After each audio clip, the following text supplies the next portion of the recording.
আজি মই আৰু এটা নতুন ৰেচিপি লৈ কিনে আপোনালোকৰ মাজত আইছোঁ। ৰেচিপিটো হৈছে ৰাতিপুৱাৰ নাস্তা খলা চাপৰি পিঠা। আৰু কেনেকৈ বনালোঁ আপোনালোকক গটা সম্পূৰ্ণ কৰি দেখাওঁ। ৰাতিপুৱা চাহ কাপৰ লগত যদি এনেকৈ খায় আপোনালোকে ৰাতিপুৱাৰ ভাত সাজ নাখালেও হ'ব, দিনত খালী হৈ যাব। 1 পোৱা চাউল লৈছোঁ, মানে 250 গ্ৰাম চাউল লৈছোঁ। ঢেঁকীতো খুন্দি ল'ব পাৰে, মই আধা ঘণ্টামান আগতে ভিজি কেনে থৈ দিছিলোঁ। তাৰপিছত মিক্সি জাৰটোত দিলোঁ, 2 পাকমান ঘূৰি দিলেই হ'ব, যিহেতু কষ্ট কম। তাৰপিছত অলপমান পানী দিলোঁ, নিমখটো দিছোঁ কিন্তু এইটো স্কিপ হৈ থাকিল। নিমখটো দি কেনে এতিয়া মই মিক্সিটোত ধুনীয়া কৰি গুড়া কৰি লওঁ। খলা চাপৰি পিঠা পিছতো পানী দিব পাৰি, কিন্তু মই আগতে পানী দি কেনে মিক্সিতে দিম, যিহেতু গুড়া কৰি কেনে ল'লোঁ মিক্সিত। পানীটো একদম কম দিব, যাতে ভালকৈ গুড়া হয় আৰু সিমানটো জোখত পানীটো দিব। কাৰণ পানী যদি লাগে আপোনালোকে পিছতো মিলাই দিব পাৰে, যিহেতু খলা চাপৰি পিঠা মানে পানী পিঠাটোত যিহেতু পানী দিয়া যায়ে। তাৰপিছতে এইখিনি মই উলিয়াই ল'লোঁ বাতি এটাত কৰি।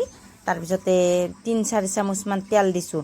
খলা চাপৰি পিঠাত যদি আপোনালোকে কেৰাহীত তেল নেদে তেতিয়াহ'লে এংকে দিব পাৰে, তেল কমতে হয়। আৰু পিছত কেৰাহীত তেল দি নাথাকিলেও হৈ যায়। এইখিনিত ভালকৈ মিলাই লৈছোঁ। ৰেচিপিটো চাই কেনে কেনে লাগে আপোনালোকে জনাব।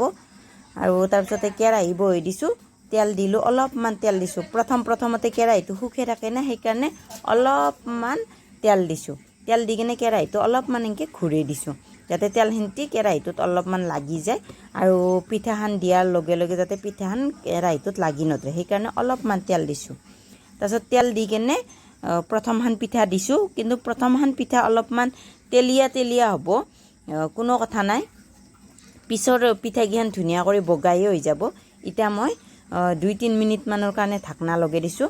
তাৰপিছত গুচাই কেনে দিছোঁ, যিহেতু মই কেৰাহীটোত আৰু অলপমান বহল কৰি দিব লাগিছিল। পিঠাখিনি দিয়াৰ পাছতে মই অলপমান কেৰাহীটোত ঘূৰাই কেনে দিব লাগিছিল, তেতিয়া পাতলো লাকৈ খাবৰ কাৰণে সদ লাকৈ। এতিয়া মাজৰখিনি পটককৈ সিজা নাই, সেইকাৰণে মই আৰু 2 মিনিটৰ কাৰণে ঢাকনা লগাই দিছোঁ। নেক্সট টাইম পিঠাখন দিলে কিন্তু মই অলপমান ঘূৰাই দিম, আৰু তেতিয়া ডাঙৰো হ'ব।